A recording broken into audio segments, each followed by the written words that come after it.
So I don't remember which psychiatrist this was, but one of the psychiatrists or other people who wrote extensively about the Holocaust, it was either Erich Fromm or Viktor Frankl or Robert J. Lifton, I think, said that the fact that humans could adapt to living in concentration camps sort of shows a major flaw in human evolution, in that humans, we know, are highly adaptive. You know, there are many creatures who are old growth dependent, who cannot survive outside of this or that particular condition. But humans,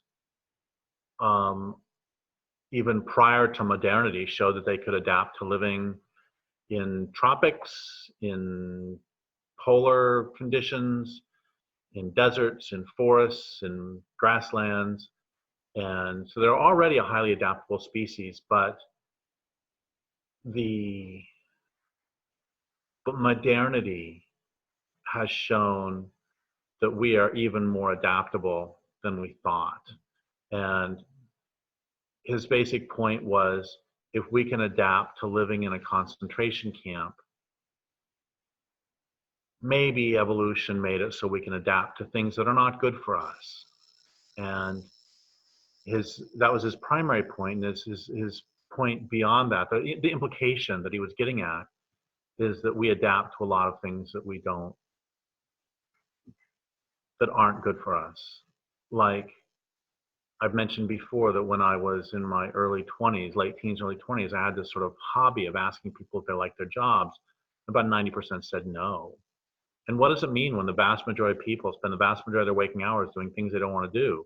What does it mean when we've adapted ourselves to a system where most people aren't particularly happy? What does it mean when we've adapted ourselves to a system that is inimical to life on Earth, that is incompatible with life on Earth, that is hostile to life on Earth, that is actively destroying life on Earth? What does it mean when we've adapted ourselves to that system and come to, most people cherish that system more than they cherish life on Earth? What does that mean?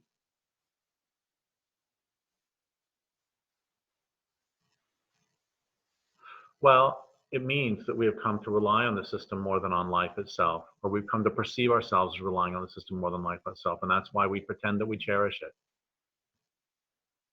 But the point is really simple, and I'm sure that many of us have done this in our individual lives too, that have you ever been in a relationship that was either capital A abusive or just not a good relationship? It was an unhealthy relationship. If so, can you follow the processes of how you adapted to that relationship? Here's a very small example. Back in my 30s, I dated someone who was extremely jealous.